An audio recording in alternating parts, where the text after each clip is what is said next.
Hello everyone, welcome back to my channel. তো আজকে আমরা চলে এসেছি কোচিনে। কোচি এয়ারপোর্ট থেকে খুব কাছে আন্না রেসিডেন্সি বলে একটা হোটেল আছে, সেখানে চলে এসেছি। তো আজকে তার রুম শেয়ার করছি আমি তোমাদের সাথে। দেখে নাও, এটা হচ্ছে লিফট। আমরা লিফট করে এলাম নিচ থেকে। এটা কোচিন এয়ারপোর্টের একদম কাছে, ম্যাক্সিমাম 5 থেকে 7 মিনিট ডিস্টেন্স হবে। এটা লিফট করে আমরা চলে এলাম। সো ফার্স্টে এখানে ড্রয়িং প্যাসেজ রয়েছে এরকম একটা, এখানে জলও রয়েছে, মিনারেল ওয়াটার।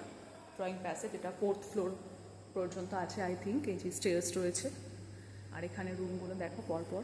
আমাদের রুমের নাম্বারটা হচ্ছে B3। এই যে এই রুমটা আমাদের। এই যে এটা বেড, এটা একটা সেন্টার টেবিল রয়েছে, বেড সাইড টেবিল বেটার বলাটা।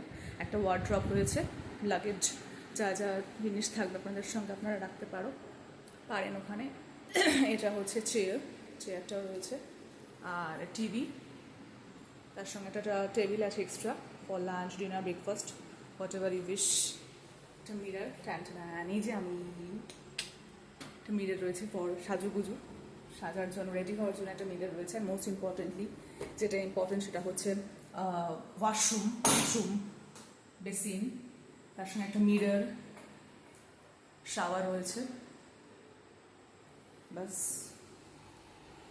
যা আছে, যেটুকু আছে একটা রাতের জন্য এনাফ এবং সাফিসিয়েন্ট, তাই না?